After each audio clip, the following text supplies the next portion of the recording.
8 lights आजच्या घडीला काहीच काम नाही. ही जबाबदारी ना शासनाची आहे. तुम्ही वर्षानुवर्ष जर त्याच पद्धतीचा परफॉर्मन्स देत असाल, कथानक फुलवणं का त्यावेळेस इतके तंत्र होते का? इकडून लाईट दिला तिकडून लाईट दिला असं काहीच नव्हतं. कोणी एखादा त्या क्षेत्रातला मोठा माणूस तयार झाला असेल तर तो असा टॉर्च घेऊन शोधणार नाही कोणाला गरज आहे म्हणून. शासनाने प्रोव्हाइड करणं गरजेचं आहे, मी जे सांगेल ते, पण तितक्याच दमदारपणे त्या संघांनी त्याचा ऍक्सेस घेणं सुद्धा गरजेचं आहे. भाऊ, तुमचा पिंड हा हौशी नाटकाचा, लाईट्स वर लावा, काढा, उतरा, चढा, की इथेच आहे सर, मी तो इथेच आहे सर जो आहे ना तो पाऊण तासाने येतो. आमचे सारखे मूर्ख लोक आम्ही आपण वर्षानुवर्ष तसंच करतोय, आपल्या एकूण परफॉर्मन्स मध्ये कुठे प्रगतीच नाही. तर याचा अर्थ असा आहे की आपण कुठेतरी कमी पडतोय.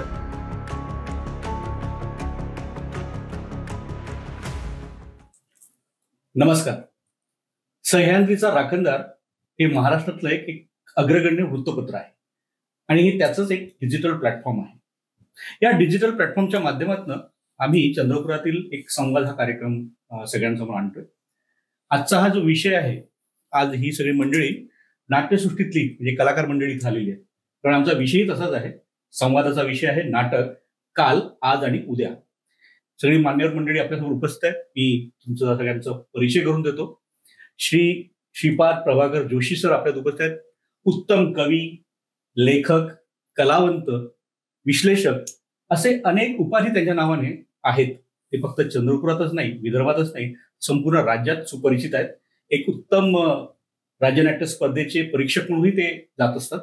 त्यासोबतच एक दुसरं मोठं व्यक्तिमत्व आपल्यामध्ये उपस्थित आहे. तेही राज्यात त्यांचं फार मोठं नाव आहे. आज जी काही राज्यनाट्य स्पर्धेची जी सांस्कृतिक चळवळ आहे, त्या चळवळीला एक चांगलं मोठं हातभार देण्याचं काम आमचं चंद्रपुराच्या माध्यमातून श्री अजय धवने सर करत आहेत. एक चांगले मोठे निर्माते, आज 25च्या वर एक चांगल्या मोठ्या नाटकांची निर्मिती त्यांनी केलेली आहे. अनेक नवोदित कलावंतांना त्यांनी घडवलंय. असं एक व्यक्तिमत्व म्हणजे श्री अजय धवने सर. त्यासोबतच आमचे मित्र, आमचे गुरुवर्य सर श्री हेमंत गुहे सर. तंत्रज्ञानाबाबतीतनं फार वानवा आहे आमच्या या क्षेत्रामध्ये. एकमेव जो किल्ला लढवण्याचं काम करत आहे ते म्हणजे आमचे हेमंत गुहे सर.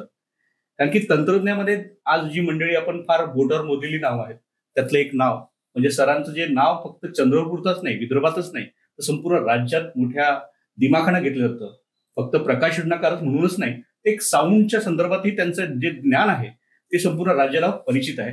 आज अशा मान्यवर मंडळींसोबत आपण एक चर्चासत्र घडवणार आहोत. चर्चेचा विषय आहे नाटक, काल, आज आणि उद्या. तर आपण सुरुवात करूया श्रीपाद जोशी सरांपासून. सर, आपण उत्तम कवी आहात, लेखक आहात, स्वतः कलावंत आहात. आपण या क्षेत्रात जेव्हा आलात तेव्हाचा काळ आणि आजचा काळ आणि पुढे भविष्यात आणखी तो कसा वाढत जाईल ते मला माहित नाही, पण त्या काळामध्ये आणि आजच्या काळामध्ये काय फरक जाणवतो आणि कशी सुरुवात झाली तुमच्या आयुष्यात नाटक या विषयाला घेऊन? ही रंगभूमी विषयक चर्चा असल्यामुळे याचा प्रारंभ मी माझ्या एका कवितेनंच करतो आहे. रंगभूमी विषयक कविता आहे. जेथ जीवनाचे प्रगटते सार, तेथ हो साकार रंगभूमी. सुख दुःख होई अंतरीचा वसा, जीवनाशी आरसा दाखविती. काही क्षणासाठी बदलतो वेश, परकाया प्रवेश येतो घडून. जे आयुष्यात ते येथ सारे, सृष्टीचे फुलोरे फुलतात. माझ्या एकंदर प्रवासाविषयी हा प्रश्न विचारला असल्यामुळे मला फार भूतकाळात डोकवावं लागेल. मला लहानपणापासून कविता पाठांतराचा छंद होता. म्हणजे सिनेमाचे गाणे म्हणायचे नाही, घरी गाणं म्हणायची आवड होती. मग आपल्या म्हणजे ज्या कविता वर्गामध्ये 5वी 6वी 7वी बालभारतीमध्ये ज्या कविता असायच्या त्यांना चाली लावून म्हणायचा छंद जोपासला गेला. पुढे छंद वाढत गेला. मग वेगवेगळे कविता संग्रह आणून त्या कवितांना चाली लावून म्हणायचा. त्याच्यामुळे कविता अशी वृद्धिंगत होत गेली, वाढत गेली. त्यामुळे अनेक शब्दांचे अर्थ कळत नव्हते, पण ते कसे वापरायचे याची माहिती होत गेली. ते म्हणजे इनबिल्ट घडत गेलं ते. त्यामुळे लेखनालाही एक लय प्राप्त होत गेली. कवितेला एक लय असते, मुक्त छंदालाही असते, गेय कवितांनाही असते. तर यातूनच नाटकाची आवडही निर्माण झाली. म्हणजे मी 7वीत असताना कामठीला गेलो होतो आणि तिथे कामगार कल्याण मंडळातर्फे एक एकांकिका स्पर्धेसाठी एकांकिका बसवणं सुरू होतं आणि त्यांच्याकडे कुठला तरी एक कलावंत कमी पडत होता आणि मी आपला रोज तिथे जाऊन वाचायचो. त्यामुळे त्यांना कुठेतरी माझ्याबद्दल उत्सुकता वाटली आणि अहो तुम्ही म्हणून बघा असं म्हणून त्या डायरेक्टरनी मला एक पात्र म्हणायला दिलं आणि मी छान खणखणीत आवाजामध्ये तो संवाद म्हटला आणि त्यांनी लगेच माझं सिलेक्शन केलं आणि तिथून माझ्यामध्ये जणू काही मोठा कलाकार दडलाय अशी जाणीव मला झाली आणि मी नाटकाचा वेडा झालो. तर पुढे त्यानंतर मग मी जनता कॉलेजमध्ये असताना जॉईंट सेक्रेटरी म्हणून निवडून आलो होतो.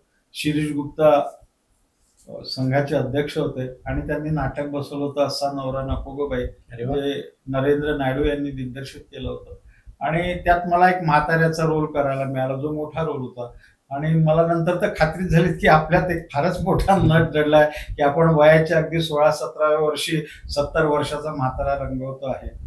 आणि पुढे जाण्यासाठी जेव्हा वाट शोधू लागलो तेव्हा लक्षात आलं की एकांकिका स्पर्धा हे एक चांगलं व्यासपीठ आहे, पण आम्हाला नंबरच मिळत नव्हता. नंतर लक्षात आलं की अरे आपण ज्या बसवतो आहे त्या कुठल्या तरी दुकानातून आणलेल्या एकांकिका आहेत आणि त्या घासून गेलेल्या आहेत. एकांकिका स्पर्धांमध्ये त्याचं नाव होऊन गेलेलं आहे. त्यामुळे इथे काही करायचं असेल तर नवीन काहीतरी आणल्याशिवाय गत्यंतर नाही. त्यामुळे मग लेखनाकडे मी गांभीर्याने बघू लागलो. आपल्याला जर एकांकिका स्पर्धात बक्षिसं मिळवायची असेल तर आपलं स्वतःचं लिहिलेलं नवीन असं नाटक हवं ही जाणीव झाली आणि त्यातून लेखनाकडे वळलो. पूर्वी आणि आजच्या काळामध्ये फरक विचारतोय तर तो असा आहे की त्यावेळेस म्हणजे जो काही अभ्यास केला त्यातून एक लक्षात आलं की बा नाटकामध्ये ते श्रेष्ठ नाटक आहे जेव्हा unity of action, unity of time, unity of place म्हणजे कालैक्य, कृतैक्य आणि स्थलैक्य. म्हणजे जसं अंक सुरू झाला आणि अंकामध्ये एकाच अंकामध्ये कुठेही लाईट बंद न होता तो म्हणजे पहिला अंक संपेपर्यंत जर तेवढ्याच कालखंडामध्ये ते नाटक घडत असेल तर त्याला कालैक्य म्हटलं जातं. म्हणजे युनिटी ऑफ टाइम म्हणजे अंक सुरू झाला नाही तर खूपदा असं होतं की 1990 मध्ये पहिला प्रवेश होतो, मग 2010 मध्ये दुसरा प्रवेश होतो, मग 2017 मध्ये तिसरा प्रवेश होतो. याच्यामध्ये कालखंड विभागले जातो, पण एकाच स्थळी सुरुवात झालेलं नाटक आणि ज्यात कोणताही काळोख न होता तो जर वेगाने जात असेल तर त्याचा वेगही कायम राहतो आणि कोणतंही वेगवान कथानक हे प्रेक्षकांना आपलंसं करत जातं, प्रभाव पाडत जातं. तर अशा पद्धतीचं जे काही वाचलं होतं त्याप्रमाणे घडवायचा प्रयत्न करत राहिलो. माझं देवाशपथ खरं सांगेल हे नाटक या पद्धतीचं आहे जिथं म्हणजे जिथं एका दिवसाचंच ते नाटक आहे. सकाळी सुरू होतं आणि रात्री उशिरानं ते संपतं. म्हणजे एका दिवसात ते नाटक घडतं. कित्येकदा नाटक 20-20 वर्षाचाही कालावधी त्यात येत असतो. आज मात्र असं झालंय, आजच्या नाटकामध्ये बदल जे जाणवत आहेत ते असे आहे की बा अलीकडच्या काळामध्ये म्हणजे वेगवेगळ्या संस्था आल्या, वेगवेगळ्या प्रशिक्षण शिबिर आली, संस्था आल्या. त्याच्यामुळे आणि म्हणजे OTT प्लॅटफॉर्म म्हणा, सिनेमा म्हणा, या माध्यमातून मोठा तरुण वर्ग याचं प्रशिक्षण घेतं, पण त्यांच्या मनावर पटकथेचा मोठा प्रभाव पडतोय. त्यामुळे कट्टू म्हणजे अगदी 4-4 वाक्यांचा एक शॉट तो सिनेमामध्ये पूरक आहे पण नाटकामध्ये ते पूरक नाही. त्याच्यामुळे नाटकातले काळोख खूप वाढायला लागलेत. म्हणजे एका अंकामध्ये 15-15, 20-20 काळोख घडून येतात. अगदी 4-5 वाक्याचा एक प्रवेश, असे छोटे सुटे.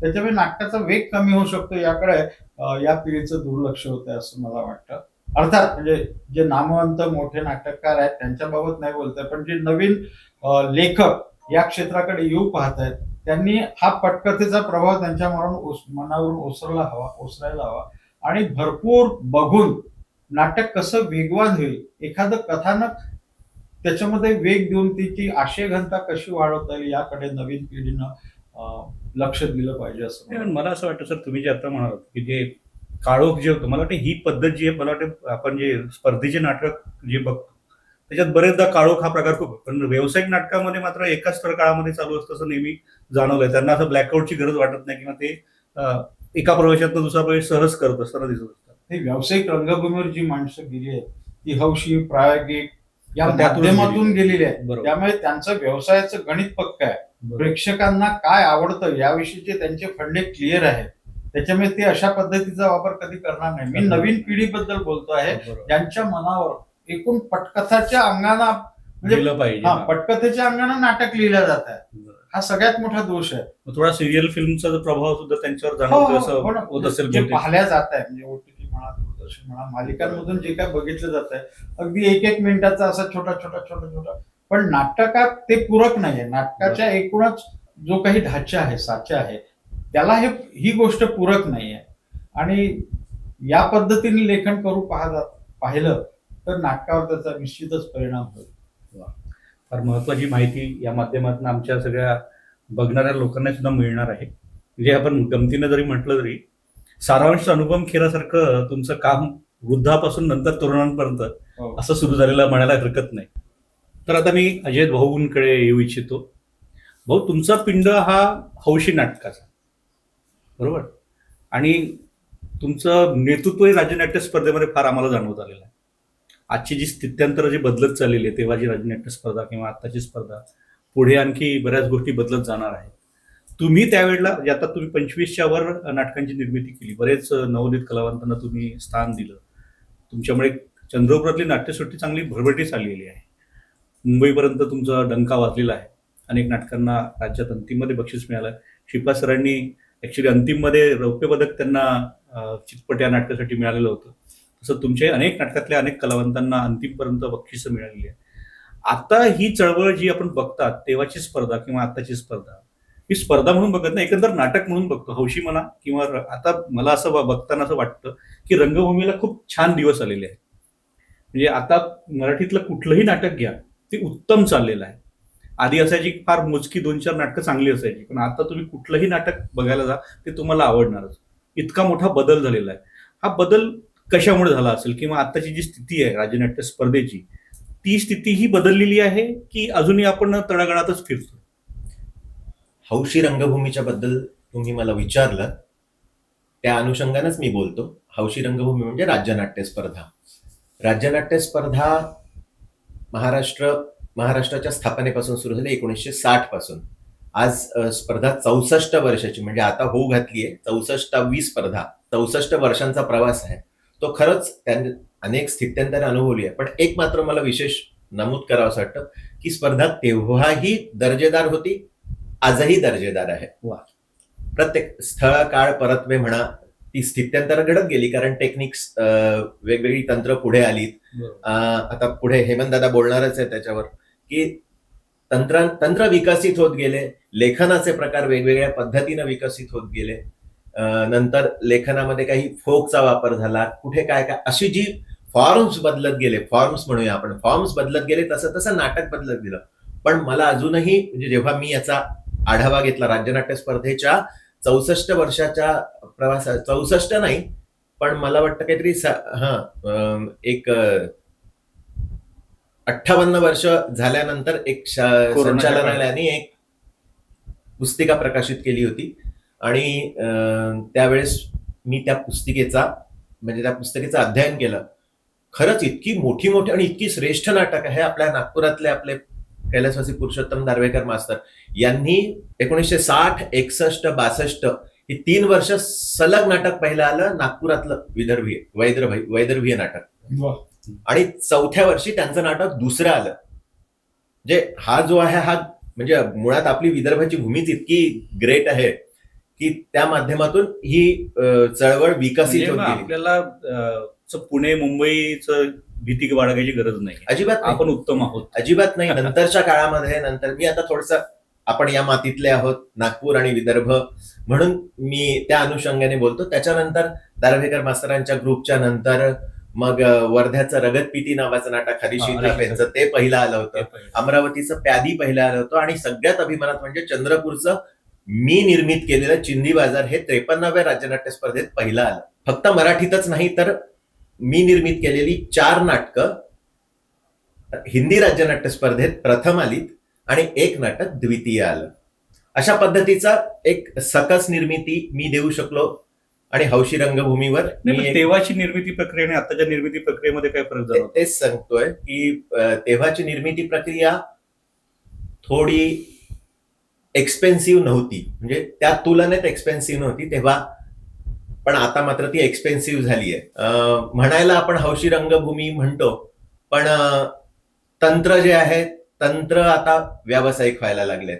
तंत्र व्यावसायिक व्हायला लागलेत, त्याच्यामुळे अर्थातच पोटा पाण्याचा भाग सगळ्यांनाच आहे. त्याच्यामुळे तंत्र नेपथ्यकार, प्रकाश योजनाकार, म्युझिशियन्स वगैरे सगळ्यांना ते त्यांचा वेळ देतात आणि त्याच्यामुळे त्यांना मानधन द्यायला लागतं. त्याच्यामुळे ते एक्सपेन्सिव्ह. पहिले हौशी रंगभूमी हा खरोखर हौसेनेच करायचं, तेच सगळं करायचं. तेच सगळं करायचं. म्हणजे हेमंत दादा इथे बसलेला, मला अजूनही आठवतं की मी लहान होतो, पण ते एक अशी केस वगैरे तर त्याच्यावर त्या पद्धतीनं ज्या इनिशियली ज्या पद्धतीची प्रकाश योजना विकसित केली होती, तर मला म्हणायचं हे आहे की तेव्हा एक्सपेन्सिव्ह कमी नव्हती, आता मात्र प्रचंड एक्सपेन्सिव्ह झाली. वाक्य आम्ही तेव्हाही ऐकायचो की बरेचदा होती, आता सुटका नाही. पण सर तेव्हाही निर्मात्यांकडनं आम्ही ऐकायचो की बायकोचं मंगळसूत्र गहाण ठेवून आम्ही स्पर्धा करतोय, आणि आजही त्या वाक्यांना ते वाक्य अजूनही तसंच चालू आहे. हे त्याच्या अनुभवावर डिपेंड करत असेल, पण त्यातल्या तर चंद्रपुरातला निर्माता म्हणून मी एवढं मात्र नक्की म्हणेन की चंद्रपुरातले दाते जे आहेत ते फार मोठ्या मनाचे, दिलदार मनाचे आहेत. त्यांच्याकडून मिळणाऱ्या गंगाजळीतनं आम्ही नाटक उभं करत गेलो. एक प्रयोग आम्ही चंद्रपूरकरांसाठी केला की त्याच्यातल्या ज्या तिकिटांच्या गंगाजळीतनं प्रयोग व्हायचा. व्यावसायिक राजाश्रयासोबत लोकाश्रय पण अर्थातच लोकाश्रय मिळालाच. त्याच्यामुळे ही राज्यनाट्य स्पर्धा ही अशी चळवळ आहे, ह्याच्यातून नवोदित कलाकार खरोखर घडतात. म्हणजे अगदी मोठी परंपरा आहे. आता रौप्य पदकाचा जर विचार केला तर श्रीपाद जोशी दादाला अंतिमला रौप्य पदक मिळालं चितपट नाटकासाठी. त्याच्यानंतरच्या काळामध्ये नव्या पिढीनं इतकं काम केलं आहे, इतकी म्हणजे मी स्वतः माझ्या घरी माझी बायको नूतन धवने 9 रौप्य पदकांची मानकरी आहे. माझी मुलगी बकुळ 8 रौप्य पदकांची मानकरी आहे. माधवी भट 3 रौप्य पदकांची मानकरी आहे. ही नवी पिढी तर अशी जोमानं काम करायला लागली आहे. या पोरांनी रौप्य पदक वगैरे, म्हणजे आता रौप्य पदक वगैरे घेऊन स्वतःला सिद्ध केलं आहे. प्रकाश योजनेच्या क्षेत्रात हेमंतदादांना जे यश राज्यनाट्य स्पर्धेतनं, मी तर आवर्जून म्हणेन की त्याचं जे यश आहे त्याचं व्यावसायिक यश मोठंच आहे, पण स्पर्धेतलं आणि त्याला प्रकाश योजनाकार म्हणून ओळख जर ती मिळाली असेल तर ती राज्यनाट्य स्पर्धेमुळे, असं मी म्हणेन. माफ करा, कदाचित ते चूक असेल, पण मी मात्र अधिकारवाणीनं म्हणेन की ती ओळख राज्यनाट्य स्पर्धेच्या माध्यमातून प्रत्येक तंत्रज्ञाच्या मागे किंवा कलाकाराच्या मागे, दिग्दर्शकाच्या मागे लागत असते. त्याच्यामुळे हीच नेपथ्यकार, आता आमच्याकडे पण चंद्रपुरात सुद्धा उत्तम नेपथ्यकार तयार झाले. तेजराज चिकडवार, पंकज नेवघरे, अशी चांगली तरुण पोरं, महेश अडगुरवार, बरीच नावं घेता येईल आपल्याला. उत्तम दिगंबर इंगळे सारखा एक फार मोठा अनुभवी नेपथ्यकार आपल्याकडे आहे. विलास बोजावार नानांसारखा एक मोठा दिग्दर्शक आज ते हयात नाही आहे. अशी फार मोठी मालिका आहे नावांची, पण आजची पिढी सुद्धा तितकीच निष्ठेनं काम करत आहे. त्याच्यामुळे राज्यनाट्य स्पर्धेला आम्ही म्हणतो पुष्कळदा की यावर्षी झाला, आता भरपूर झालं, कारण माझा हा प्रवास, तू मगाशी म्हटलं माझं यावर्षी जर मी करेन नाटक, ते 27वे नाटक असेल. मुख्य म्हणजे 2000 सालापासून मी नाटक सुरू केलं, आणि सगळ्यात महत्वाचं म्हणजे अभिमानानं सांगावं असं वाटतं, मी सलग राज्यनाट्य स्पर्धा केली आहे. एकही वर्षाचा खंड नाही. ज्या वर्षी निसर्गानं कोरोनासाठी स्पर्धा बंद केली तेव्हाच फक्त आम्ही तेच वर्ष फक्त हे केलं. त्याच्यामुळे राज्यनाट्य स्पर्धा चिरायू हो. आणखी एक सत्तेचं जसं विकेंद्रीकरण हे लक्ष्य आहे, तसं राज्यनाट्य स्पर्धेचे विकेंद्रीकरण होत ते छोट्या गावापर्यंत केले. म्हणजे एक वेळेस आपल्याकडे सेंटर असणं वगैरे म्हणजे अप्रूव्ह होतं ते. म्हणजे तेव्हा नागपूर झिरपत खालपर्यंत चाललेलं आहे. म्हणजे आता चंद्रपूर एक सेंटरच झालंय, आणि चंद्रपूरला जी गर्दी होते ते दाखवू नाही देते की बा किती रसिकत्व आहे या मातीमध्ये. खरंय. आता 20 केंद्र होते आधी, आता राज्यनाट्य स्पर्धेमधला स्पर्धक संस्थांचा सहभाग इतका लक्षणीय वाढला की ती संस्थांची म्हणजे ती केंद्रांची संख्या आता 25 झाली आहे. हे राज्यनाट्य स्पर्धेत लौकिक वृद्धिंगत होण्याचंच लक्षण आहे. म्हणजे एक वेळेस सलग अंतिम स्पर्धा मुंबईलाच त्याचं अलिखित होतं, पण गेल्या वर्षी चंद्रपूरला झाली अंतिम स्पर्धा. म्हणजे केवढा बदल झाला आहे. 100%.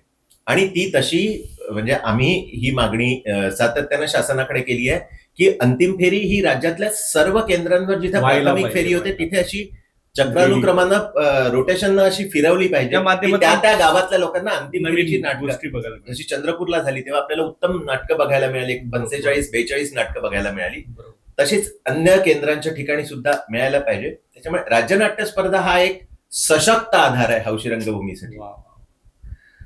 मंडळी, तुम्ही ही चर्चा ऐकत आहातच. लेखकी बसलाय, निर्माताही बसलेला आहे. ज्या व्यक्तीकडे आपल्याला जायचं आहे ते आहेत तंत्रज्ञ. लेखकाने लिहिलं आहे, निर्मात्याने तयार केलेलं आहे, कलावंत रंगमंचावर उभा आहे, आणि जर लाईट नाही आलं तर विचार करा काय होईल, काहीच कळणार नाही. या माणसाचा प्रवास, जसं तंत्रज्ञ म्हटलं की विस्तारलेलं क्षेत्र आहे. म्हणजे लाईट्सवर लावा, काढा, उतरा, चढा, त्याचा प्लग कुणीकडे आहे, त्याचे नंबरिंग, कोडिंग, फार वेगवेगळ्या गोष्टी आहेत. पण एवढं सगळं जे टेक्निक आहे तुम्ही एका छोट्याशा सुटकेसमध्ये कसं काय आणलं? आणि ते एका छोट्याशा सुटकेसमध्ये जे तुम्ही त्या काळात आणलं, ती चोरी नंतर तंत्रज्ञानाने मोठ्या सुटकेसमध्ये आणून संपवलं की काय? ही चोरी त्यांनी तुमच्याकडनं केली की तुम्ही कसं काय लक्षात आलं की हे सगळं एका छोट्याशा सुटकेसमध्ये बांधता येऊ शकतं? नाही, खरं सांगायचं सुशील तर असं आहे की त्यावेळेस कोणतीही पण संस्था जे काही एकांकिका, त्यावेळेस एकांकिका स्पर्धा भरपूर चालायच्या जास्त. आणि एकांकिका स्पर्धेला मोजका टाइम मिळतो तुम्हाला, 5 मिनिटं, 7 मिनिटं, 10 मिनिटं तुमची तयारी करायला, आणि नाटकाला एक 35-40-45 मिनिटं.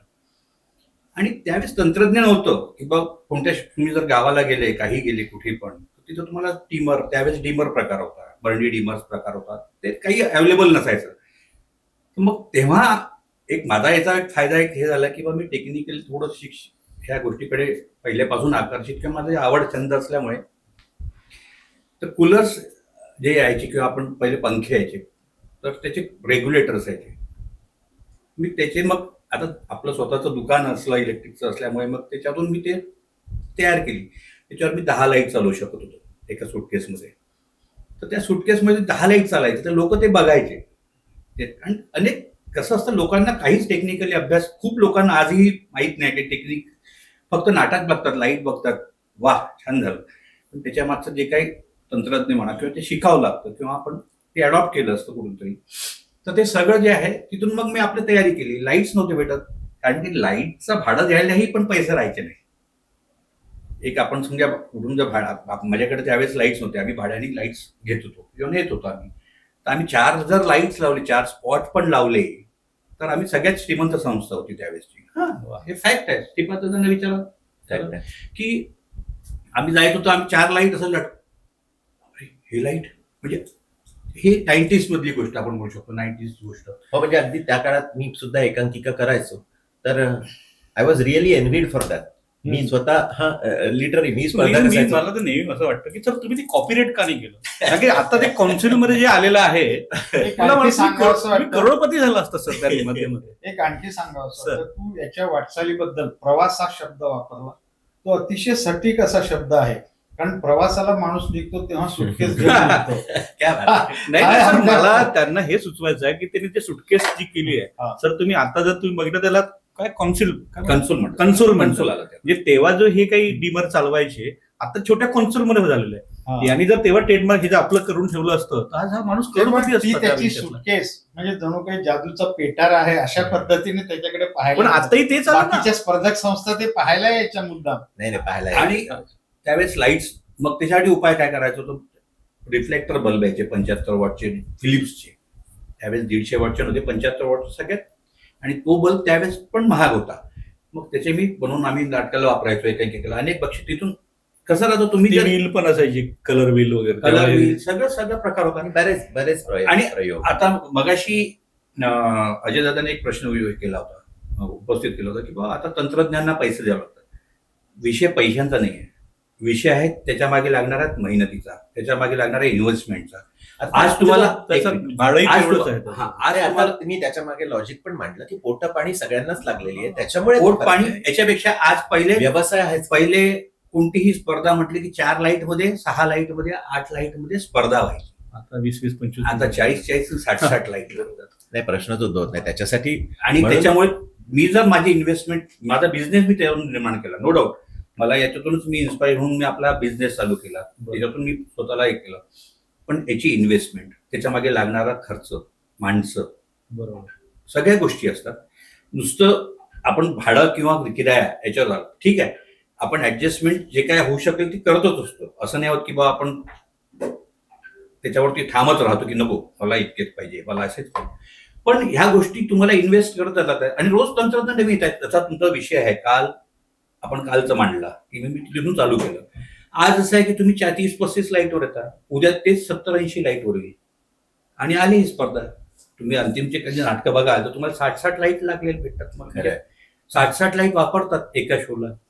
सर आज त्यांचं वय ज्या पद्धतीनं चाललंय या प्रवासात पुढे, तर सबस्टिट्यूट म्हणून दुसरं लाईटवाला निर्माण होऊ शकत का नाहीये हा प्रश्न मला फार प्रकर्षण नेहमी जाणवतो. म्हणजे लेखक तयार होत आहेत, कलावंत तर पाहिजे तेवढे तयार होत आहेत, पण टेक्निकल साईडला म्हणजे हा प्रश्न तिघांसाठी पण असणार आहे, निर्मात्यासाठी पण, मला टेक्निकल साठी माणसं तयार का होत नाहीये.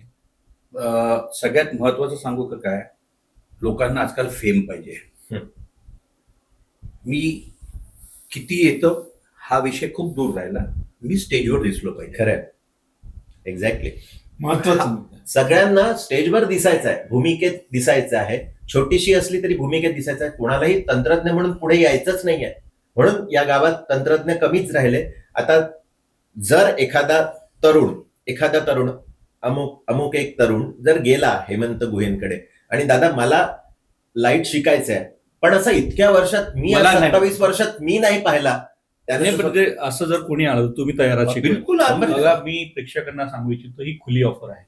ऑलवेज अतिशय उत्तम क्षेत्र आहे, शिकवणारे तयार आहेत.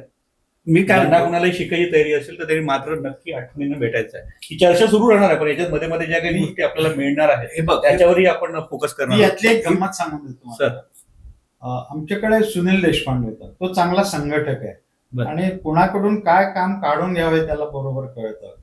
तर आम्ही सुरुवात जी आमची छोटासा प्रवाह होता तो आम्ही एकांकिका करत होतो तेव्हा हेमंतला नाटकाची आवड होती, तर तो आमच्याकडे आला तर म्युझिकसाठी. तो त्यावेळेस ढोलक वगैरे वाजवायचा, तर सुनील पहिल्यांदा सुनीलने आणलं तेव्हा तू ढोलक वाजव असं होतं.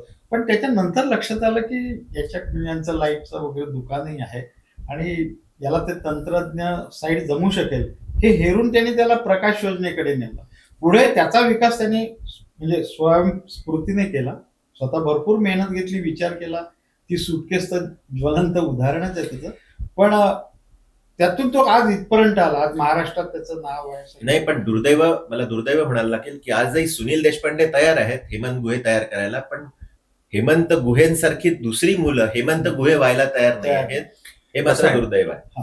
तिचं कारण नव्या पिढीला नव्या पिढीला मुळात दुर्दैव आहे आपण हे म्हणतो, पण कारण काय असावं. फक्त फेम हा विषय एवढाच आहे, पण उलटतही म्हणजे आपण त्याच्यात स्टेजवर जायचंय नाही, पण तो व्यवसाय म्हणून पण ते स्वीकारू शकतो. इन्स्टंट आता इन्स्टंट आलं. बरोबर. आज मी नूडल्सचा जमाना बस 2 मिनिट्स इन्स्टंट. त्यांना 20 वर्ष द्यायची नाही पाहिजे. अच्छा जाना चाहिए. या गोष्टीला किती वर्ष मागे लागले, किती वर्ष मी याच्या मागे प्रवास चालू आहे. आज 30-35 32 ते 33 वर्ष तर मलाच झाले या फील्डमध्ये. 30-32 वर्षापासून हे फील्ड करत करत इथपर्यंत पोहोचलो आहे, किंवा 30-32 वर्षापर्यंत. कारण मी नागपूरला असतानापासून नाटकं करायचो, नाटकाला जायचो श्याम धर्माधिकारी त्यासोबत लहानपणी. तर तुम्हाला आता असं झालंय, इकडे नूडल्स टाक, तिकडे 2 मिनिटात का. या गोष्टीला कोणत्याही तंत्रज्ञ, साधं तुम्हाला तबला शिकायचा असेल तरी तुम्हाला कमीत कमी जर प्रॉपर तबला शिकायचा असेल आणि खरोखर मेहनत त्याच्यासाठी तुम्ही 2-2 तास 3-3 तास मेहनत असेल तर तुम्हाला 5 ते 7 वर्ष लागतात विशारद व्हायला. मी संगीताबद्दल बोलतो आणि संगीत माझा आवडता, तो पहिल्यापासूनच होता. आता असं झालंय की इकडे सेल्फी काढली की तिकडे डाऊन किती लोकांनी पाहिली, त्याच्यात समाधान आहे. सर, परत पुन्हा जुन्याकडे जाऊया. जरूर. लेखन क्षेत्र म्हणजे नाटकातलं सगळ्यात महत्वाचं माध्यम आहे ते कथानक. म्हणजे चंद्रपुरात जी बुरळ घातली तुमच्या कथानकाने, मग ते चितपट असू द्या, देवा शपथ सांगे असेल, किंवा घर देता का घर असेल, रंगबावरी आहे, तुमचं मावा नाटे माटे सरकार आहे. हे कौटुंबिक किंवा मन या विषयांवर तुम्ही खूप छान लेखन केलेलं आहे. तुम्हाला कवितेची खूप छान जाण आहे. तुमचे संवाद आम्ही जेव्हा मी पण सुद्धा कधी तुमच्या नाटकातले संवाद म्हणतो तेव्हा त्याला एक छान लय असते. पाठांतर कसं केलं जातं, कारण खूप लोकांना प्रश्न पडतो कलावंतांना की हे जे शब्दोच्चार आहे म्हणजे ते शब्दोच्चार चांगलं असणं किंवा आपले संवाद चांगले म्हणता यावं, पाठांतर करण्याची काही सोपी पद्धत आहे? रोल आहे, पात्र आहे, तो एकदा आपल्याला अलॉट झाला की आपण त्याच्यावर विचार सुरू केला पाहिजे. म्हणजे त्याचे कंगोरे, यासाठी तुम्हाला वाचनाची फार चांगली गरज आहे. म्हणजे जितकं जास्त चांगलं वाचन असेल तितकं त्या पात्राच्या मनोभूमिकेमध्ये शिरण्याची शक्तीही वाढत जाते माणसाची. तर एकदा आपण त्या पात्रामध्ये शिरलो की ते म्हणून पाहत राहायचं त्या अनुषंगाने. म्हणजे जसं मी म्हातारा असेल तर ते वाक्य मी कशा पद्धतीने म्हटले पाहिजे याचा मी घरी सराव केला पाहिजे. तसा सराव करू लागलो की ते आपोआपच पाठ होत जातं. म्हणजे एक तर त्या संवादाबद्दलचं प्रेम निर्माण होतं, आपल्याला आपल्या जागा दिसू लागतात, आपलं कॅरेक्टर आपल्याला सापडू लागतं आणि आपोआपच आपसुकच ते संवाद पाठ होऊ लागतात. पण यासाठी तुम्हाला स्वतंत्र विचार करण्याची गरज आहे मात्र. म्हणजे नाही बा म्हणजे मी फक्त तालमीच्या ठिकाणी जाऊन घडेल, प्रॉम्प्टिंग येईल तेव्हाच मी ते वाक्य म्हणेल, अशामुळे पाठ होत जाईल असं नाही होत. तुम्ही जितक्या लवकर पाठ करा, उलटपक्ष. समजा मला आठवतं मी संमिश्र मंडळात माझी घरटी माझी पिले नावाचं नाटक केलं. मी 2 दिवसात ते पूर्ण मोठा रोल होता आणि पाठ केलं. होतं असं की नंतर 2-2 महिने जरी तालीम चालू असेल तर तुम्हाला पूर्ण पाठांतरासह तालीम करण्याची एक सवय निर्माण होते. आपलं पात्र आणखी खणखणीत पण येते. आपल्या संवादाबद्दल जेव्हा आपण ठाम असतो, एक आत्मविश्वास निर्माण होतो आपल्या पात्राबद्दल. त्याच्यामुळे अगोदर पासूनच तयारी सुरू करू. नाही, पण ही दैव देणगी असते का? कारण काही लोकांनाही बघितलंय, नुसतं ते असं स्क्रिप्ट बघतात आणि बघितल्यावर त्यांना असं पाठवून जातं. मी मुंबईत साधारण त्या संवादामध्ये काय घटना, काय कृती लेखकानं लिहिली आहे आणि नाटक समोर जायला त्याचा कसा वापर होतो हे जरी लक्षात राहिलं तरी थोडे बहुत शब्द इकडे तिकडे होतात, पण संवादाचा मुख्य गाभा जो आहे तो कायम राहतो आणि नाटक पुढे जात राहतं. यात मी थोडं डिफर करतो. म्हणजे डिफर नाही करत, बिलकुल दादा बोलला ते बरोबर आहे, कारण ते शिरणे महत्वाचीच आहे प्रक्रिया. पण काही त्याच्यापेक्षा म्हणजे संवादाचं इकडे न करता अख्खी स्क्रिप्ट मुखोद्गत करणाऱ्या, म्हणजे मी माझ्या एवढ्या याच्यात मी 2 अभिनेत्री बघितल्या. भाग्यश्री चारमोडे नावाची एक ऊर्जानगरची कलाकार होती. मला वाटतं तुम्ही पण तिच्यासोबत काम केलेलं आहे एका नाटकामध्ये. अतिशय प्रॉम्प्ट अख्खं एक नाटक. मी तिचं ती फुलराणी नावाचं पुलंचं नाटक बघितलं होतं, अप्रतिम. आणि दुसरी म्हणजे मी जन्माला घातलेलं माझं लेकरू, ती पूर्ण तिला. आणि मुख्य म्हणजे त्या दोघींना मी कधी शब्द इकडचे तिकडे करताना नाही पाहिलं. तर ही कदाचित दैवी देणगी असू शकतं किंवा या वाक्यालाच मी जॉईन करू की शब्द इकडचा तिकडे न होणार. जर तुम्ही लेखक आहात आणि तुम्ही बसलेला आहात आणि तुमचं नाटक सुरू आहे, शब्द इकडे तिकडे झालं की तुम्हाला ते खटकतं का किंवा त्याच्यातनी काही नाटकावर परिणाम होतं का? त्या प्रत्येक वाक्याचा एक आशय असतो.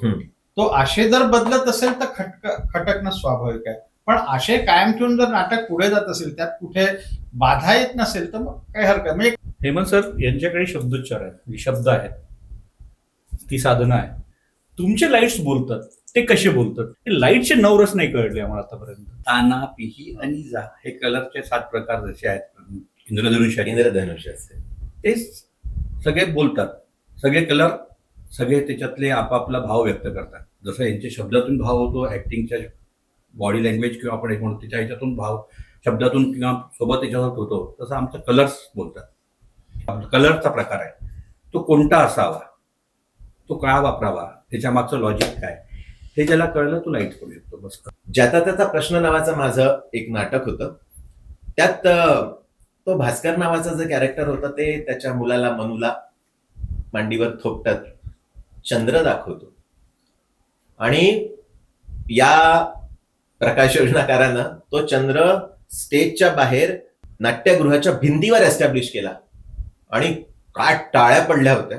वा. म्हणजे खरंच म्हणजे नुसती हीच एक गंमत नाही. हॅलो राधा मी रेहाना हे नाव हे माझं नाटक होतं. हे थोडं ऍब्सर्ड वर्णाचं नाटक होतं. उत्तराखंडात जो प्रलय आला होता त्या प्रलयाच्या दरम्यान त्या पार्श्वभूमीवर ते नाटक होतं.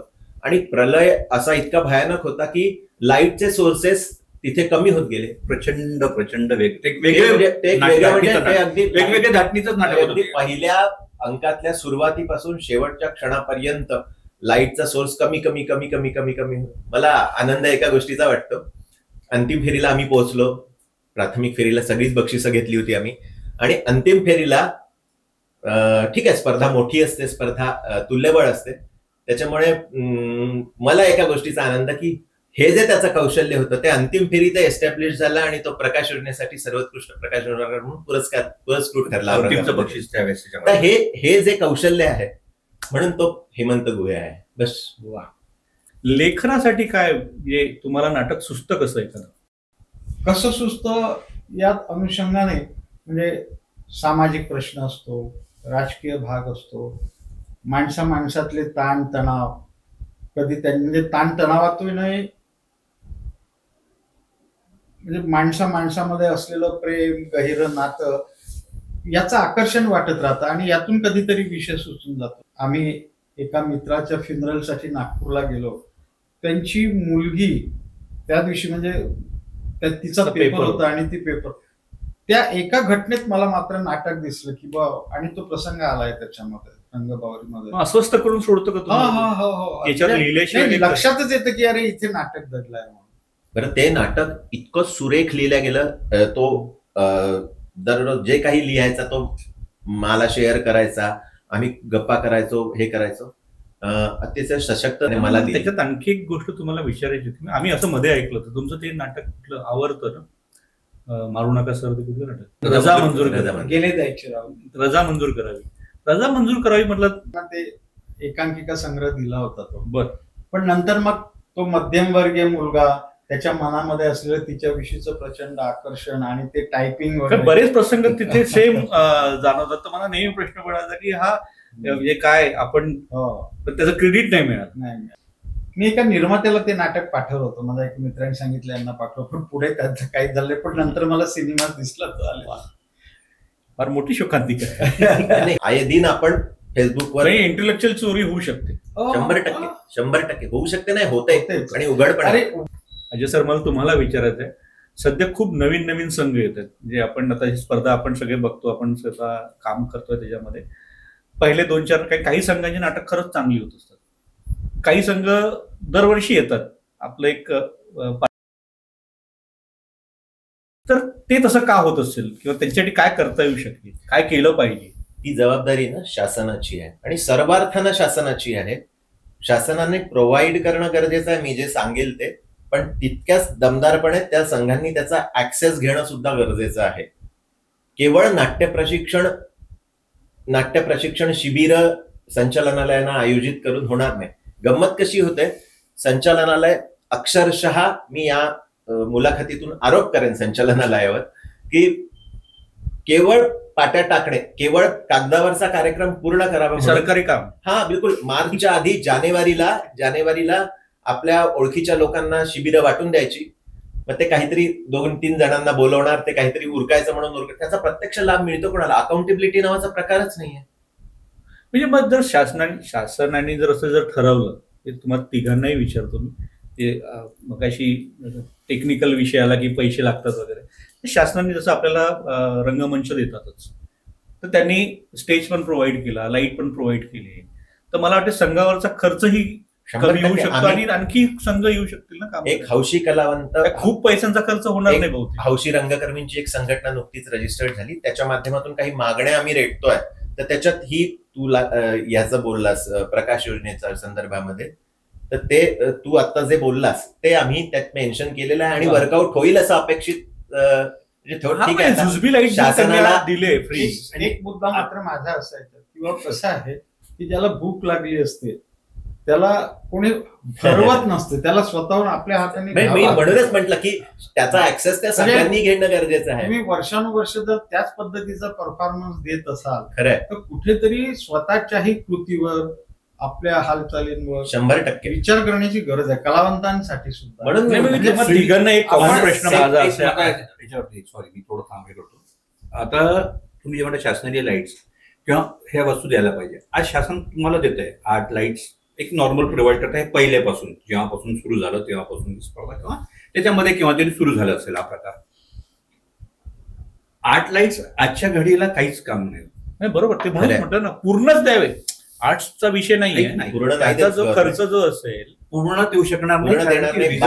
12 देण्याची मागणी केली आणि संचालकांसोबत झालेल्या बैठकीमध्ये सांगू शकतो नाही 12 फ्री देतील असं. नाही नाही सर सर स्पॉट आणि पारचा विषय राहिलाच नाही आता. हे स्पर्धा टेक्निकली इतकी वाढलेली आहे एक्झॅक्टली. की पुढे ते फोको आणि Yes, yes, yes. LED वगैरेची पण मागणी आहे. तर ते सगळे जास्त महागडे लाईट आहेत. नाही, आणखी एक मुद्दा असा आहे की नाटक हा विचारांचा प्रांत आहे. तुम्हाला आपण वर्षानुवर्ष तसंच करतोय, आपल्या एकूण परफॉर्मन्स मध्ये कुठे प्रगतीच नाही, तर याचा अर्थ असा आहे की आपण कुठेतरी कमी पडतोय. त्याचा अभ्यास आहे, त्याच्या अभ्यासाची पुस्तकं रेडी आहेत, जी मार्गदर्शक आहेत, मोठी मंडळी आहेत, त्यांच्याकडे जाऊन असं ओढून घ्यावं लागतं. कोणी एखादा त्या क्षेत्रातला मोठा माणूस तयार झाला असेल तर तो असा टॉर्च घेऊन शोधणार नाही कोणाला गरज आहे म्हणून. तर ज्यांना शिकायचं त्यांना गरज आहे असे कुठे माणसं आहे का? मुळात प्रॉब्लेम, मी दादाचा विषय पुढे नेतो, मुळात हा एक मोठा एक लॅक्युना निर्माण झाला आहे हौशी रंगभूमीवर, स्पेसिफिक राज्यनाट्य स्पर्धेच्या संदर्भामध्ये. तंत्र प्रभावी असणं ही नाटकाची गरज झाली आज. कथानक दुय्यम. याच्यावर मी तुम्हाला विचारायचं की हे वाक्य मला मी त्याच कथानक दुय्यम असं आम्ही रंगकर्मी समजतो. हे आमचंही दुर्दैव आहे. आम्ही खरं तर नाटक हा कथानक प्रधान भाग आहे. कारण मुळात शिरवाडकरांनी नटसम्राट लिहिलं तर त्यातलं कथानक आजही भावतं. म्हणजे आज माणूस प्रेम त्या आप्पा बेलवलकरांवर करतं, म्हणजे अगदी नाना पाटेकरांना, महेश मांजरेकरांनी सिनेमात आणलं तरी त्या कथानकावर प्रेम करतं. मुळात ते कथानक होतं. कथानक फुलवणं का, त्यावेळेस इतके तंत्र होते का, इकडून लाईट दिला तिकडून लाईट दिला असं काहीच नव्हतं. त्याच्यामध्ये मी बोलतो सॉरी. त्यावेळेस ते कलावंतांची स्वतःची ताकद किंवा स्वतः त्यांनी केलेला अभ्यास, प्रॅक्टिस, या सगळ्या गोष्टींना खूप महत्व द्यायचे. आज असं आहे, शेवटच्या 15 दिवस यायचं, 20 दिवस यायचं, 10 दिवस कसं तरी रेटायचं, मग 10 दिवस शेवटची प्रॅक्टिस करायची. आणि मग जुजबी जेव्हा होतं ना तेव्हा दिग्दर्शक म्हणतो, मी सरळ बोलतो, दिग्दर्शक निर्मात्याचं एकच म्हणणं असतं की आता हे आपल्याला तंत्रामध्ये उचला लागेल. कारण की चेहराही कधी बोलत नाही वेळ पडला तर. बरोबर आहे. एक्सप्रेशन निघत नाही. मी प्रामाणिकपणे बोलतो, सॉरी टू से. बरोबर. एक्सप्रेशन निघत नाही चेहऱ्यातून, तर मग काय करायचं, तर तंत्रज्ञानाच्या भरोशावर मग छानपैकी त्याला कटलाईट्स वापर, असे वापर, नाही तर मुळात कलर्स वापर. मुद्दा बरोबर आहे त्याचा. आणि जसं त्यांनी, मी 2 मिनिटं थांबवतो, जसं हेमंतदादाच मगाशी म्हणाला की इन्स्टंट पाहिजे, त्याच्यामुळे ते नाटकातला अभिनय शिकून घेण्याची वृत्ती नाही आहे. पण लेखक म्हणून तुम्ही कशा अर्थाने बघता? कारण लेखकाचा जे महत्वाचा आशय आहे नाटकाचा, हे तंत्रज्ञान झाकं कुबड्या आहेत ह्या शेवटी. टेक्नॉलॉजी, सौंदर्य आणि कृत्रिमतेने फुलवलेलं सौंदर्य यातला फरक आहे हा. बस. मुळात कथानक हे नैसर्गिक सौंदर्य आहे. तू जर बघशील आजवर, म्हणजे चित्रपट सृष्टीच्या इतिहासातही जे कथानक दमदार होते ते सिनेमात चालले आहेत. मग ते अगदी कमी बजेटमध्ये बनवलेले असेल तरी चालले आहेत. अगदी रजनीगंधा, आपण 74-75चा सिनेमा असेल तो किती साधा कमी बजेट सारखे फिल्म सुद्धा, पुष्पक सारखे फिल्म. पण राज्यनाट्य स्पर्धा म्हणून जेव्हा आपण विचार करतो तेव्हा 60व्या वर्षी सुरू झालेली ही स्पर्धा, मला वाटतं जवळजवळ एक 8-10 वर्ष पुढे गेल्यानंतर पहिले फक्त नेपथ्याचं बक्षीस होतं. प्रकाश योजनेचं बक्षीस नंतर 10 वर्षानंतर सुरू झालं. नंतरच्या काळात आता मी स्पर्धा करायला लागल्यानंतर रंगभूषेचं बक्षीस सुरू झालं. आता मागणी होतीये की म्युझिकचं मिळावं, मेकअपचं मिळावं, व्हॉट एव्हर ते जर सुरू, तर अशी स्थित्यंतर होत गेली. आणि कसं झालं, बक्षिसं जिथे आली म्हणजे सर्व अंगांना बक्षिसं मिळाली पाहिजे, मग प्रोडक्शन आपलं उंचीवर जाणार आहे. एक्झॅक्टली. हा जो ठोकताळा माझ्यासारखा निर्माता मांडतो, म्हणजे माझे कॅल्क्युलेशन्स तयार असतात, मला 2 पैकी 1 रौप्य पदक मिळाले पाहिजे, म्हणजे माझ्यासारख्या अनेक निर्माता दिग्दर्शकाचे असेल तर 1 रौप्य पदक पुरुषाचं किंवा स्त्रीचं मिळालं पाहिजे, मला प्रकाश योजनेचं पहिलं मिळालं पाहिजे, मला नेपथ्याचं पहिलं मिळालं. हे जे आहे त्याच्यामुळे तंत्राचं महत्व आपसूक वाढत गेलं आणि ते काही गैर नाही असं मला आता वाटायला लागलं. बक्षीस या विषयावर पण की व्यवसायीकरण झालं का फार. बरोबर आहे. किंवा कित्येकदा कथानक कमी असते, कथानकात नाटक कमी पडत असतं आणि अशा वेळेस मग तंत्राच्या अंगाने आपण त्याला फुलवलं पाहिजे, अशी टेंडन्सी वाढत चालली आहे. नाही तर ह्या बक्षिसांच्या हव्यासापोटी नाटक मरतोय का? हव्यास नाही, शेवटी स्पर्धा आहे, बक्षीस आलंच आणि त्याच्यासाठी ते करणारच आहे. नाही, जनरल बोलतोय मी. नाही, ते करतीलच. स्पर्धक आपल्यामध्ये, मी पण स्पर्धक म्हणूनच बोलतोय. बक्षिसं आहे, स्पर्धा आहे, तर मग तो त्या ईर्षेनं पेटून उठणार नाही, तर रंगकर्मी कसला. आणि दुसरं असं झालंय, step by step pattern change होत गेलं. पहिले भावनिक नाटकांना खूप जास्त वाव होता. भावनिक म्हणजे नाटकं त्यावेळेस पण होती, बरोबर आहे. ऍबसर्ड नाटकं लिहिले की लोकांना कळत नव्हतं. मग काय करायचं, तर मग सोप्या भाषेतलं नाटक करा, चितपट सोप्या भाषेतली गोष्ट सांगतो. चितपट बघितलं की हमसूक तुम्ही रडूच पाहिजे, रडलेच पाहिजे 100%.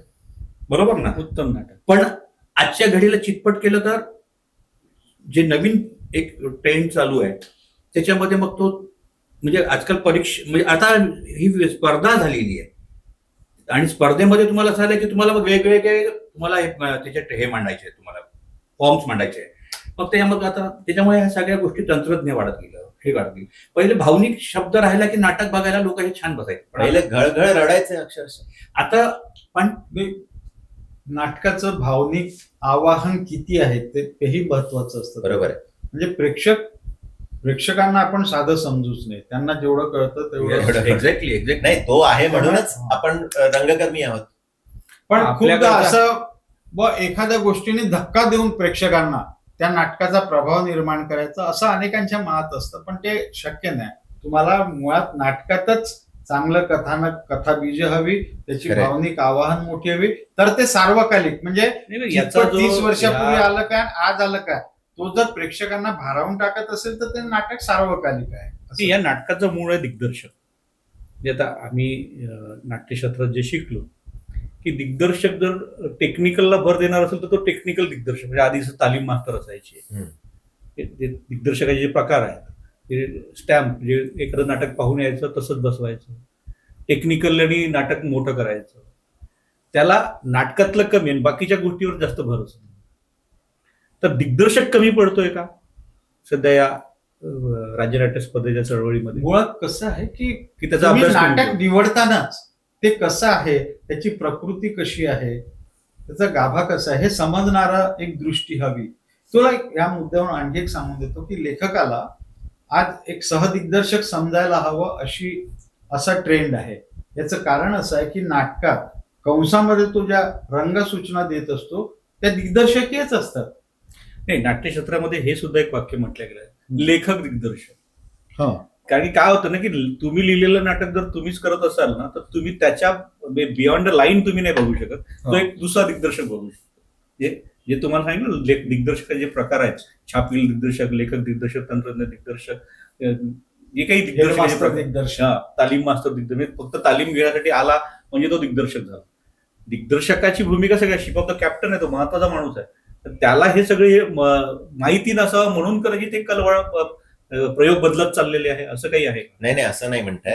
राज्य नाट्य स्पर्धा किंवा हौशी नाटक म्हणून जेव्हा आपण विचार करतो, जेव्हा स्पर्धेसाठी आपण नाटक निवडतो त्यावेळेस आपण सगळी चमू बसून नाटक निवडतो, तेव्हा दिग्दर्शकाचाही त्याच्यात एक महत्वाचा रस. मुळात मी तर म्हणेन दिग्दर्शक हा नाटकाचा आत्मा आहे आणि तो सर्वेसर्व असतो. त्याच्यामुळे त्याला कळत नाही असं तुम्ही म्हणू नाही शकत, कारण तो नाटकाला ज्या पद्धतीने उंची देतो तर तो फ्रेम्स, वेगवेगळ्या फ्रेम्स मध्ये नाटक बांधतो, सुरेख बांधतो. लेखकाला जे अभिप्रेत आहेत त्या छोट्या छोट्या ज्या हे असतात, घटना असतात, त्या घटना सुरेख फुलवतो. त्याच्यामुळे त्याची भूमिका निश्चित काही भाग असतात. जसं एक उदाहरण मला आठवत आहे, आणि आता हाय रेहाना मी हॅलो राधा मी रेहान या नाटकामध्ये म्हणजे इथे पहिलं आलं होतं आणि अंतिमला जाताना ते आणखी कसं उंचावल्या जाईल याचा विचार करताना मग त्यात आपण काही कविता पण ऍड केल्या होत्या. केल्या होत्या. हा म्हणजे आणखी कसं उंच करता येईल याचा प्रयत्न नंतर हे होत असतो आणि मग वेगवेगळ्या प्रयत्नांनी त्याची उंची आपण वाढवण्याचा प्रयत्न. कोणतेही नाटक असो, तुम्ही प्रयोगागणित त्याच्यामध्ये इम्प्रुव्हमेंट करू शकता. नाही होतच. रिझन असं आहे की तुम्हाला लक्षात यायला लागतं, कारण की अरे यार मी हा लाईन इकडनं वापरल्यापेक्षा जर थोडासा म्हणजे असा त्या अँगलने वापरला असता तर अजून छान वाटलं असतं. मग नवीन प्रयोगात आपण ते करून मुळात नाटक प्रयोग असल्यामुळे प्रयोग होतच राहिला. आणि प्रयोग कसा आहे, तुम्ही दिवसागणिक तुमचे प्रयोग वाढत गेले. पण कसं आहे, राज्य नाट्य स्पर्धा किंवा कोणती स्पर्धा ही तेवढ्या पुरतेच मर्यादित आहे. चंद्रपूरचे 1-2 प्रयोग, राज्य नाट्य स्पर्धा, कामगार कल्याण स्पर्धा, संपली. पुढच्या वर्षभर तो आपला जो कोणी ऍक्टर असतो तो यशात तो वर्ष. आणि हल्ली त्याच्या पुढे जाऊन मी बोलतो की राज्य नाट्य स्पर्धेत जे काही यश मिळालं त्याचे व्हिडिओज करणे, त्याचे फोटोज काढणे, त्या बातम्या फेसबुकवर टाकणे, सोशल मीडियावर हे करणे, बस त्याच्यातून आपली प्रसिद्धी करणे. पण या पिढीमध्ये मी फार हक्कानं आणि फार अधिकारवाणीनं बोलतो, या पिढीकडे निष्ठेचा अभाव आहे नक्की. मी याच्यावर एक प्रश्न विचारितो की तुम्हाला तिघांना येतो, एक आचारसंहिता असावी का? एक जे नवोदित जे कलावंत आहे किंवा राज्यनाट्य स्पर्धेत, जसं तुम्ही आता म्हटलं की फेसबुक आणि वीट, किंवा व्यसनं आहेत, तालमीची प्लॅनिंग नाही आहे, 11 दोरला उभं राहणं आहे, याची काहीतरी आचारसंहिता असायला पाहिजे असं मला वाटतं. काय व्यसनांचं प्रमाण खूप वाढत चाललंय कलावंतांमध्ये, एक लेट नाईट पर्यंत तालमी करणे. जसं तुमच्या शरीरालाही, जसं आपण 10 ते 6 जसं एक ऑफिस टायमिंग आहे, तसं टायमिंग मात्र कुठल्याही टायमिंग मध्ये आपण नाटकाला बांधूच शकत नाही. आता पुरुषांसाठी ते सोपं जातं, महिलांसाठी फार कठीण जातं. तर अशा वेळेला काही एखादी म्हणजे या चर्चेतनं काही असं निघू शकतं का की आपल्याला आचारसंहिता कसं मला आहे, नाही शासकीय यंत्रणा आहे, त्यांचे काही नियम आहेत, तर त्या नियमांनी बांधूनच काम करावं लागेल, यासाठी आचारसंहिता असू शकते. पण हा इतका स्वतंत्र व्यापक विषय आहे, स्वतंत्र व्यापक भाग आहे. आहे. म्हणजे हा इथे हौशी म्हणून लेबल लागलं ना की मग ते हौशीच झालं. मग सगळ्यांचं हौस कशी पूर्ण करायची आणि टाइम. व्यसनाधीन होणे हा तर तो काही शासनही विचार काही नाही करू शकत. नाही, शासनासाठी म्हणतच नाही. आपण आपल्या लेवलवरच आपण आपल्या कसं लेवलवर आहे, शासन हा विषयच नाही, नाही. तुला काय सूचना होऊ शकतात काय? दिग्दर्शक असतो एखादा, ते. तर सगळे कलावंत कापतात, त्याला घाबरतात, नाही नाही ते फार कडक आहे, म्हणजे ते बरोबर 7 वाजता आलंच पाहिजे, साफसूफ केलीच पाहिजे, बिलकुल. आपापल्या. पण तसं आता होतं का? नाही, 100% नाही होत. हे दिग्दर्शकावर अवलंबून आहे. आता ती असं त्याची आहे- एक आचारसंहिताच असते हे बघा, त्याच्यापुरती. मी सोप्या भाषेत सांगू का, 3 Ds आपण म्हणतो, त्यात एक डिओशन, डेडिकेशन आणि डिसिप्लिन. त्याच्यामध्ये माझा तर अनुभव असा आहे की दिग्दर्शकाला सुद्धा याच्याशी हल्ली काही देणं घेणं राहत नाही. ते सगळं तो निर्माता नावाचा प्रकार असतो, त्याला त्यासाठी जर तुम्हाला- त्याच्यासाठीच म्हणजे अगदी स्पष्ट सांगायचं, हे सगळं खरकट त्याला निस्तारायला लागतं. निर्माता म्हणून दुर्दैव हे आहे, दुर्दैव हे आहे. मी तर आणखी गंमत म्हणून मी संचालकांना त्या दिवशी म्हटलं अहो, निर्माता म्हणून संस्थेचं नाव असतं, म्हणजे निर्मिती हा. नवोदिता चंद्रपूर, बरोबर आहे, निर्मिती नाट्यरंग चंद्रपूर. म्हटलं तिथे निर्मात्याला स्थानच नाही, हो तुम्ही संघप्रमुख म्हणून आमची सही घेता. म्हटलं त्याचं काय, तो पूर्ण उभं करतो नाटक. म्हणजे मी आज सांगतो, मी एक वानगी दाखल, मी निर्माता म्हणून 27 वर्षाचा जरी प्रवास केला असेल ना, तरी 1-2 नाटकं फक्त माझ्या नावावर दिग्दर्शक म्हणून, आणि तेही अतिशय प्रामाणिकपणे सांगतो, कोणी दिग्दर्शक नव्हता म्हणून एक मित्र बसवायला आला म्हणून तिथे माझं नाव लागलं. पण निर्माता म्हणून ज्या निष्ठेनं मी काम केलं त्याचा ऍक्नॉलेज होत नाही. मुळात आजकालच्या पिढीला तुम्ही झाडणं वगैरे वगैरे हे बिलकुल नाही. आपल्याला 200 रुपये राखणदाराने हेच काम केलं की ते एक्नॉलेजमेंट मिळावं, की निर्माता 100% मिळायला पाहिजे. निर्माता तुम्ही निर्मित केलेली 25च्या वर सलग नाटकं तुम्ही प्रॉब्लेम असा आहे, विषय तुम्हाला- तसा नाहीये. तुम्हाला विषय एक आजकालची जी पिढी आहे, मराठी प्रायोगिक रंगभूमी ज्याच्या अनुषंगाने भरली, ते वालचंद टेरेस किंवा छबिलदार, इतक्या तालमी व्हायच्या की अखेरीस तालमीचा कंटाळून येऊन आम्ही म्हणायचो की आता प्रयोग लावा. आज काय गंमत झाली की आणि 15 दिवसात बसवलं, हे सांगण्यामध्ये भूषण भूषण वाटायला करेक्ट आहे हे वाक्य. तेच डिओशन, डेडिकेशन आणि डिसिप्लिन. डिसिप्लिन. त्या तिन्ही गोष्टी आता नाहीच्या, म्हणजे असं आहे, हा मोबाईल युग आल्यापासून की इथेच आहे सर मी, हा खोटं बोलणं वाढलंय. तो इथेच आहे सर जो आहे ना, तो पाऊण तासाने येतो. आणि तेच आमच्यासारखे तालमीला वेळ न मूर्ख, देणे, त्याच्या वेळेस आमच्यासारखे मूर्ख लोक आम्ही मूर्ख 7 लोक. वाजता जाऊन बसून राहतो, मूर्ख. आणि तो 7:45 वाजता येतो. आणि वरतून काय, मग तुम्हाला माहित नाही माझ्या घरचे प्रॉब्लेम. रंगभावरी मधलं जे दिग्दर्शक होतं ना, तर तो ती सिरियल मध्ये काम करणाऱ्या तिला म्हणतो 2 सिरियल मिळाल्या म्हणजे मोठी झाली. 2 बक्षीस होते. कारण असं सुनावणारे दिग्दर्शक कमी झाले. नाही, आणि मुलांना, या नव्या पिढीला इन्स्टंट हवंय सगळं. त्यांना फार तुम्हाला वेळ द्यायचा नाही. रात्री 12 वाजेपर्यंत तालीम करणारे कलावंत आजही माझ्या सोबत आहे, तुम्हा लोकांच्या सोबत असेल, सगळ्यांच्याच सोबत असतील. पण नव्या पिढीला तुम्हाला 10 वाजताच्या आजची साठी आम्ही इकडनं त्या कुसुम मनोहर लेलेची तालीम जेव्हा संजय मोने, गिरीशोक आणि सुकन्याताई वगैरे करायच्या, तर शेवटच्या प्रयोगात पहिला शुभारंभाचा प्रयोग लागायच्या आधी रात्र तालीम करायचं म्हणे. जरी ते व्यावसायिक असलं तरी निष्ठा महत्वाची आहे. निष्ठा कुठेतरी कमी पडते का आताच्या पिढीमध्ये? 100%. आपण जे नाटक काल आज आणि उद्या जे आपण 100% आज निष्ठा नाही, डिव्होशन नाही, जी निष्ठा कमी पडते, टॅलेंट आहे, टॅलेंट प्रचंड आहे, इन्स्टंट पाहिजे. म्हणजे आपण जर याचा जर सार टॅलेंट काढतो म्हटलं, तुम्ही जुन्या पिढीशी तुलना केली तर बरंच सुरेख टॅलेंट आहे नव्या पिढीमध्ये, पण आता निष्ठा नाहीये. तू जे मगाशी बोललास की तुम्ही नवीन मुलं का तयार होत नाही त्या विषयावर होतं वापस मिळून. तुम्ही त्यांना जर ह्या गोष्टी शिकवायला सुरू केले ना, जर तुम्ही एक दिग्दर्शक म्हणून जर तू गेला आणि तिथे जर शब्दांचा तुला बोलतानाचे डडाडी डू तुला लक्षात यायला लागलं, किंवा तुला असं वाटायला लागलं की बा नणाणी, तू जर म्हणशील हे नणाणी शिकवणार का मला, इथून सुरू होतो मनात, तुझ्या तोंडावर बोलणार नाही, मागे बोलते.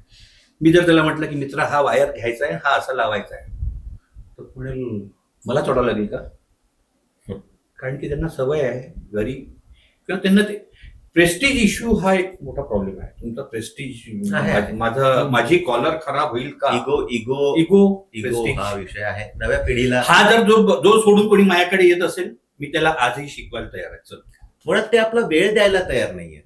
त्यांना त्यांच्या आयुष्यातला वेळ असा नाटकासाठी जर त्यांना फुटेजवाली भूमिका असेल तर देतील ते, अदरवाईज ते देणार नाही. अशा पद्धतीचे बरेच ठोकताळे आहेत. चला, म्हणजे ह्या सगळ्या आपण जी काही चर्चा आपण केली, संवाद हा विषय जो आहे, नाटक काल आज आणि उद्या, या विषयावर आपली बरीच चर्चा झाली. म्हणजे आपण त्याच्यातनं बऱ्याच चांगल्या गोष्टी पण निघाल्या की आज एक तंत्रज्ञ शिकवायला सुद्धा व्यक्ती तयार आहेत. तुम्ही लेखक म्हणून, एक चांगले कलावंत म्हणून सुद्धा सगळ्यांना मदतीसाठी तयार आहेत. आणि निर्माता आपल्याकडे आहेच, आणि म्हणजे लॅविश निर्माता एकदम, त्याच्याकडे काय आहे तिथे काय बडदास्त ठेवली जाते कलावंतांची. मला राज्यनाट्यामधला असा निर्माता कधी बघायला नाही मिळाला. म्हणजे मी स्वतःही पाहिलेला आहे. मला वाटतं तुम्ही फार वाईट सवयी लावून ठेवलेल्या आहे म्हणून स्पर्धेमध्ये थोड्याशा त्या माझा हेतू चांगला होता.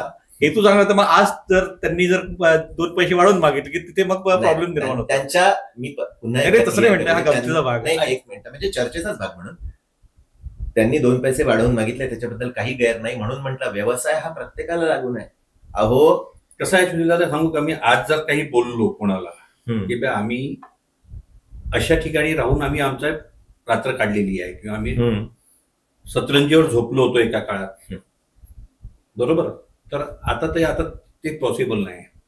म्हणजे राजकारणातला निष्ठावान कार्यकर्ता हरवला तसा नाटकातला निष्ठावान कार्यकर्ता हरवलेला. आजही वृंदावन हे नाटक माझं 2 वर्षाच्या आधीची गोष्ट आहे. मला असं वाटतं आपण कुठल्या तरी प्रयोगाला गेलो होतो, तिथून येताना 1-2 रिझर्वेशन कन्फर्म नव्हते, आणि कलाकारांना ते कन्फर्म नाही म्हटल्यानंतर ते अस्वस्थ झाले. शेवटी मी आणि आम्ही साईड लोअरवर आम्ही ऍडजस्ट करून आलो. आम्ही मोठे होतो ना, मी खाली झोपलो होतो अर्थातच. त्याचं रिझन असं की आपल्याच असं आहे की ऍडजस्ट नाही करत. आता त्यांचा एक हे झालाय पिंड की सगळे त्यांना लॅविश पाहिजे. बरं, हे फक्त माझ्याच ग्रुपमध्ये असेल असं म्हणून नाही, सगळ्यांनाच सगळ्यांना लागू झालंय. लागू नाही झालंय, आपण लागू केलेलं आहे. बस मंडळी, चर्चा न संपणारी आहे. आपण रात्रभर बोलत बसलो तरी ही अशी मंडळी आहेत, ती ऋषितुल्य मंडळी आहे सगळी, ज्यांनी आपल्या आयुष्यात प्रचंड काम करून ठेवलं. म्हणजे सरांचं काम आम्ही स्वतः बघितलेलं आहे. मी नेहमी म्हणायचो की बा मी कशाला श्रीराम लागून बद्दल बोलू, मला श्रीपाद जोशी आहेत ना, मी कशाला मोठ्या नटांबद्दल बोलू. माझ्या गावात एवढा मोठा नट मिळाला, इतका चांगला लेखक मिळाला, त्याच्याबद्दल बोललं पाहिजे. इतका चांगला निर्माता, तुम्ही आता निर्मात्याबद्दलच्या बऱ्याच गोष्टी ऐकलेल्या, इतका छान निर्माता, आणि हा जादूगर आहे माणूस. मी नेहमी एक वाक्य म्हणत असतो ना की ज्या सन्मानाने यांचे लाईट्स रंगमंचावर येतात, तितक्याच सन्मानाने ते परत आपल्या घरी जातात. असं म्हणतात की सूर्यप्रकाशाला बंदिस्त करता येत नाही, पण तो प्रकाशाला बंदिस्त करतो. वा, याच्यापेक्षा या कार्यक्रमात एक चांगलं वाक्य, तुमचे लाईट बोलतात. हा खूप चांगला शब्द वापरला. खरंच बोलतात. मी तर त्यांना नेहमी म्हणतो की मला बोलतात. म्हणजे आम्ही काम करत असताना मी बाजूला बसलं की माझ्या तोंडून आपोआपच वा येते. ते बघतात काय नाही, सुंदर, उत्तम, छान, वा. वा हा शब्दाशिवाय दुसरं वाक्यच नसतं की क्या बात आहे. हे जे क्षेत्र आहे, जे आपण असं म्हणतो की नाटक हे नटाचं, सिरियल हे लेखकाचं, आणि चित्रपट हे दिग्दर्शकाचं, असं विभाजन जनरली झालं. कारण की पडदा उघडला की नटावरच डिपेंड करते, तरी नाटकाला पूर्ण वेळ खेळायचं की पडदा पाडायची वेळ आणायची. तसं लेखन, सिरियल वर्षभर चालवायची की 10 वर्ष चालवायची हे लेखक ठरवत असतो, कुठलाही कलावंत ठरवत नसतो. आणि मग चित्रपट उत्कृष्ट होतोय की नाही, चांगलं होतोय की नाही, त्याचं जे काही फलित आहे ते दिग्दर्शकावर जातं. तर हे सगळेच खरं म्हणजे आपल्या नाट्य चळवळीमध्ये हे सगळेच पाठ, पण त्याच्यातला तो माणूस हरवलाय हे जे सह्याद्रीच्या राखणदारांनी संवाद या माध्यमातून ही नवीन चळवळ उभी व्हावी आणि त्याच्यातनं आम्हाला आमचा तो कार्यकर्ता परत मिळावा ज्यांनी नाटक जगवावं. नाटक कालही होतं, आजही आहे आणि उद्याही राहणार आहे. ते कधीही संपणार नाहीये. ते कोणीही संपवू शकत नाही आणि त्याला कोणी संपवण्याचा प्रयत्नही करू शकत नाही. त्याच्यामुळे तुम्हा सगळ्या तीनही मान्यवरांचे मानावेत की आभार कमी आहे. तुम्ही लोकांनी आपला खूप अमूल्य वेळ इथे दिला. तर सह्याद्रीच्या राखणदारच्या माध्यमातून मी तुमच्या सगळ्यांचं मनापासून आभार मानतो. या चर्चेसाठी सह्याद्रीचा राखणदार या वृत्तवाहिनीचे सर्वेसर्वा शिंगरू सर, तुम्ही आमची निवड केली याच्याकरता आमच्या तिघांच्याही वतीनं मनापासून धन्यवाद.